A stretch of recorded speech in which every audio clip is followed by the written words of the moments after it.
morning. I'm doing some work and a bit of homework in a cafe right now because I just can't concentrate at home. I'm someone that goes outside, whether that be a cafe or the school library, I guess. The school library in our university is pretty good. It opens at like 8 in the morning, 8:30, and closes at 10 p.m. So compared to a lot of libraries that kind of closes at 5 p.m.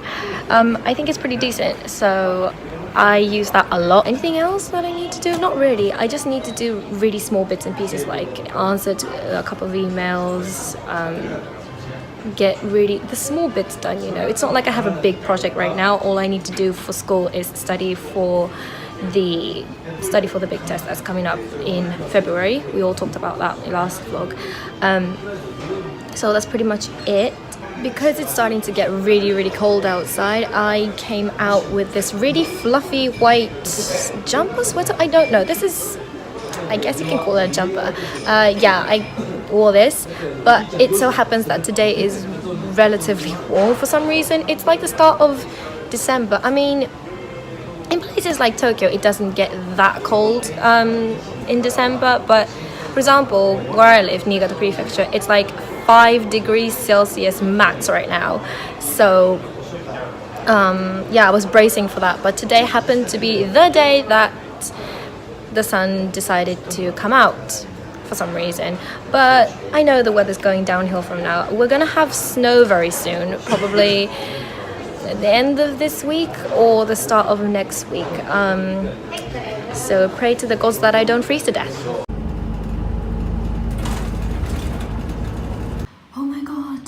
It's snowing! Well, at the moment it's technically raining. We get really wet snow, not the sort of powdery snow that you get in sort of skiing areas or when you go over to the mountains. I live quite close to the sea, so I mean, it does snow every year without fail, but it's not the sort of really exciting snow that you would hope for. I do get excited for snow, actually, because I'll always be a 5-year-old at heart, but I know that it's not very convenient for transport and it's really cold. And I mean really cold. Behind me, we have the Hakusan Shrine. I like how it looks when it has snow on it. Do you want to build a snowman? Anyway, I need to get going. I didn't come outside to enjoy the snow. I need to go to the supermarket. I mean, I doubt that we're gonna get snowed in because it's not gonna be...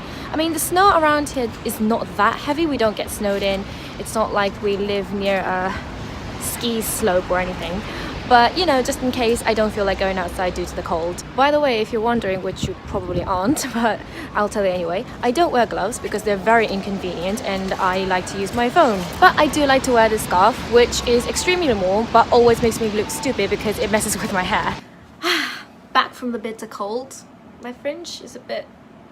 It's not cooperating today. Come on, participate in the video. One thing that's really difficult with having snow outside is that the snow usually takes off 70% of your makeup, especially if you have foundation on. I don't wear a ton of foundation, but sometimes, you know, your skin is not having the best day and you need to cover up some spots. And today is that sort of day, so don't look at my face too much. But anyway, yeah, the snow took it all off. Today I thought I'd take out this earring that I've had for a while. These are shaped of snowflakes. I mean, they're not the fanciest earrings that you see on the market. They're really cheap. I think I got this quite early on when I first got my ears pierced. I got my ears pierced around 2.5 years ago.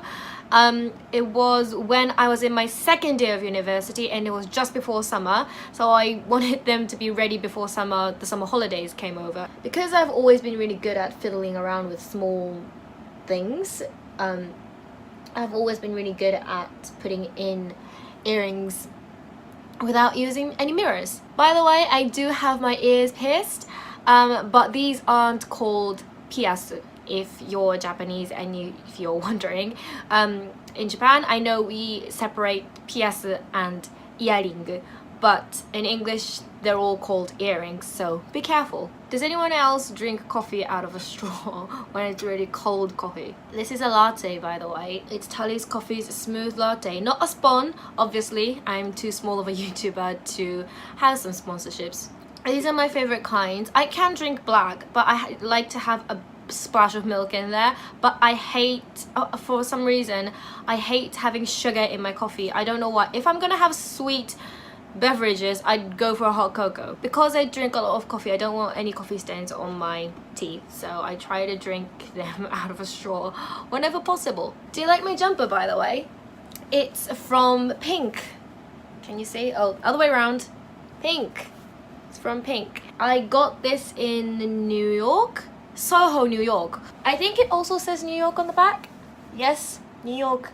Love Pink. I think Pink are well known for these sort of clothings, sweaters, sweatpants, kind of casual outfits. They're not my favorite brand, to be honest, but I like this color and I like how baggy this one is, so I wear it now and then, but mostly in the house. Sometimes when I'm feeling really chilled, I'd wear this outside because I think this is appropriate enough to wear outside, but kind of more like a comfortable item more than something that I want to use when I want to be fashionable, if you get what I mean. If you watch YouTube as much as I do, which you probably don't because I'm a maniac, but if you do, you may know that there is a certain series of videos called YouTube Rewind, YouTube Rewind, and the YouTube Rewind for 2018 just came out.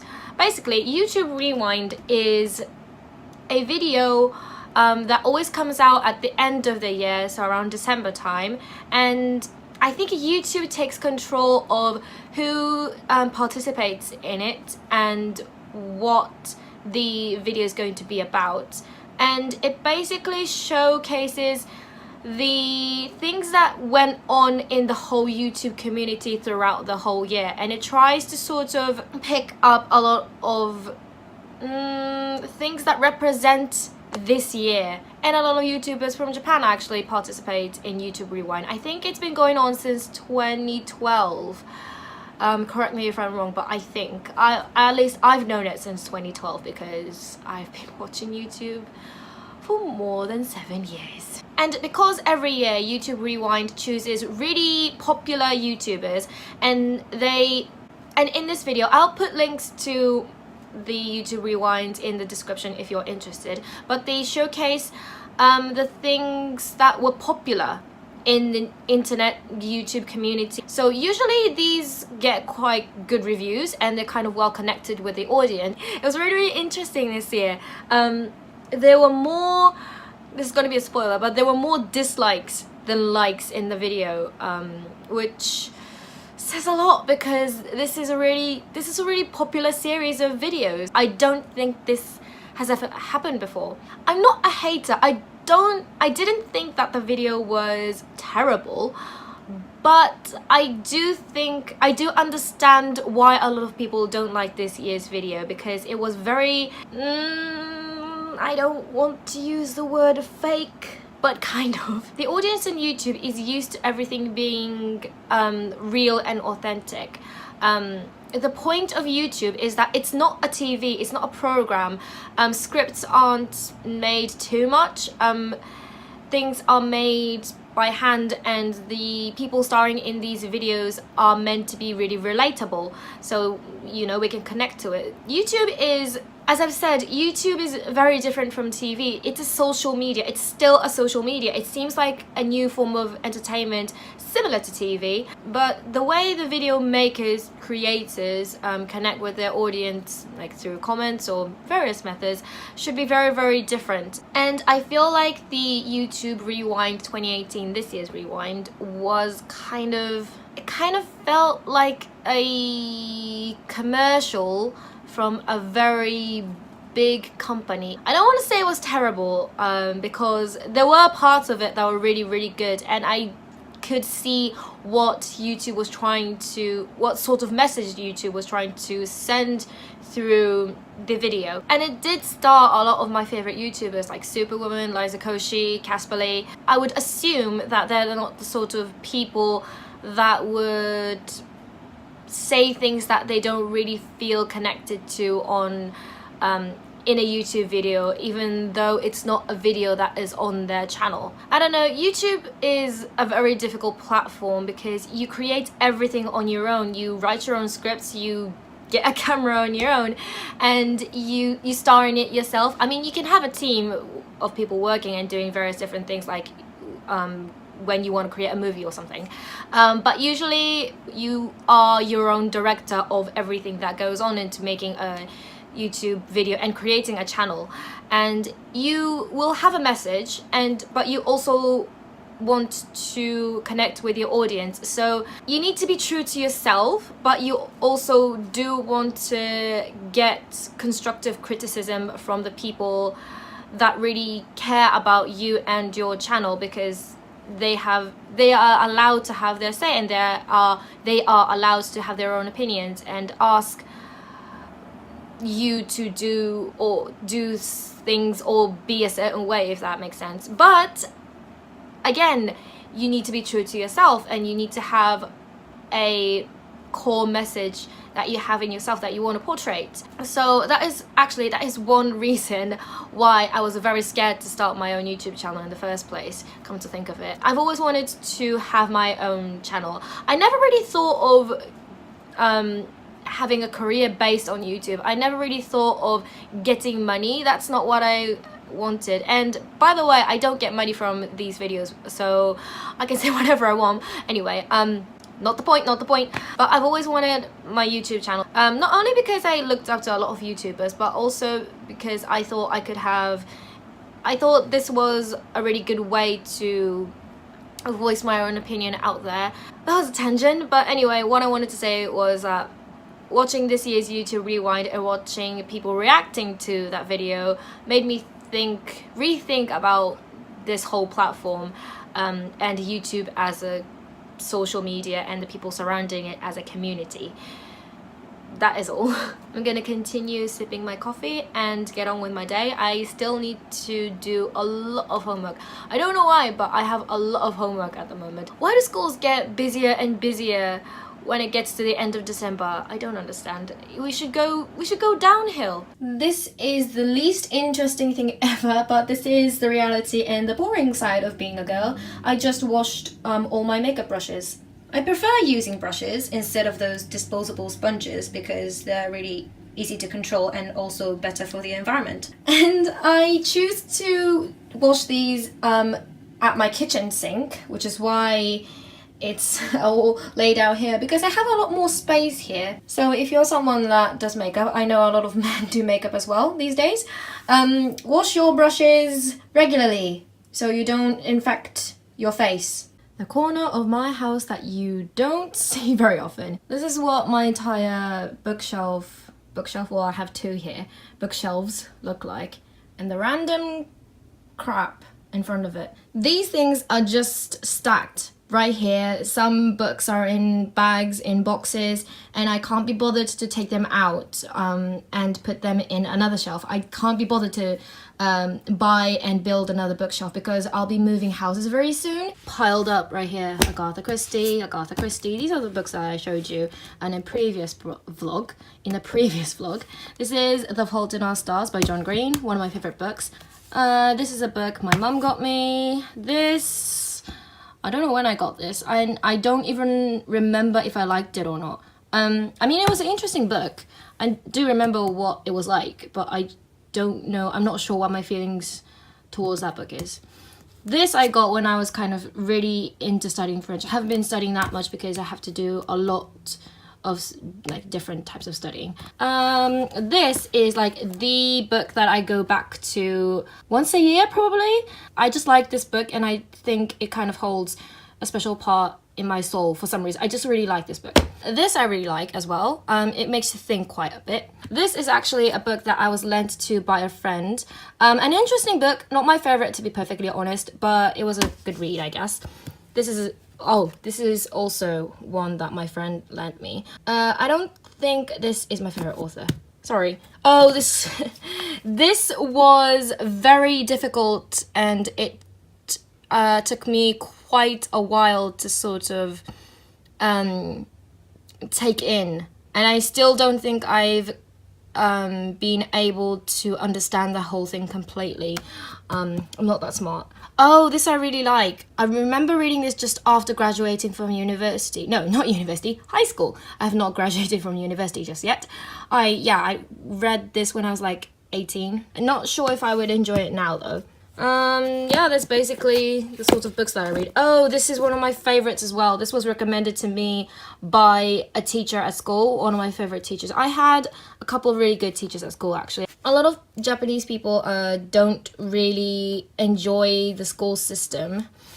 And I do agree to some extent, but I did have some inspirational teachers, personally. And I'm trying to get rid of some, but I just can't let go of books for some reason. Even though most of these I've already read, I can't let go. I mean, they're not all my favorites even. I don't know why. I can let go of pretty much anything. I'm not a materialistic person.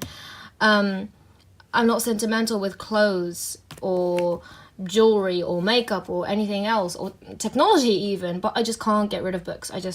I mean, these two I need to give back to my friend, so put that in a different pile. But for some reason I just seem to accumulate loads of books. It's the end of another mundane day for me. Today consisted of cleaning my room, sorting out a couple of books, doing homework, studying.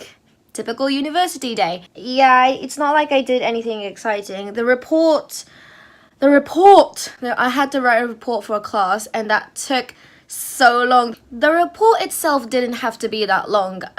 I had to write just 800 words, which is not that bad really, but I had to read and translate an English book, and I mean, it was just a couple of paragraphs, not the whole book, probably two pages worth of a book. And I mean, it didn't use too much technical terms, but it was kind of philosophical, I guess. It wasn't written by a philosopher, but it was kind of written in a philosophical way. So it took a while for me to understand what he was trying to say, and I had to like reread the whole thing about 3 or 4 times to really understand what that guy was trying to say. And it took me a while to then translate it and then also write my opinions on the book, and it was a bit chaotic. So that's what I've been doing today. Again, sat by my window. I'm getting relatively sleepy now, but it's still like 9 o'clock. It's not the sort of time that I should be getting sleepy. I'm not even that tired physically. Well, I have been sitting on my desk writing, reading all day, so I did use my brain quite a bit. But it's not like I kind of walked outside a lot or anything. I didn't do any exercise. I never exercise. I really should. I'm really realizing recently how bad I am with exercise. And because of that, a lot of people think that I actually hate exercise. I don't. I actually love exercise. It's that I don't do it. And that's a personal responsibility, obviously. But I should really get to do it because I always feel a lot better when I exercise. I should really look for like clubs or chances to move my body, I guess. Anyway, that is the end of this weekly vlog, I guess. This would be the last clip, I think. So I will see you next week. It's getting really cold, so be careful not to catch any colds. To use yourself cold there. Look that up if you are not sure what I meant. See you later, guys.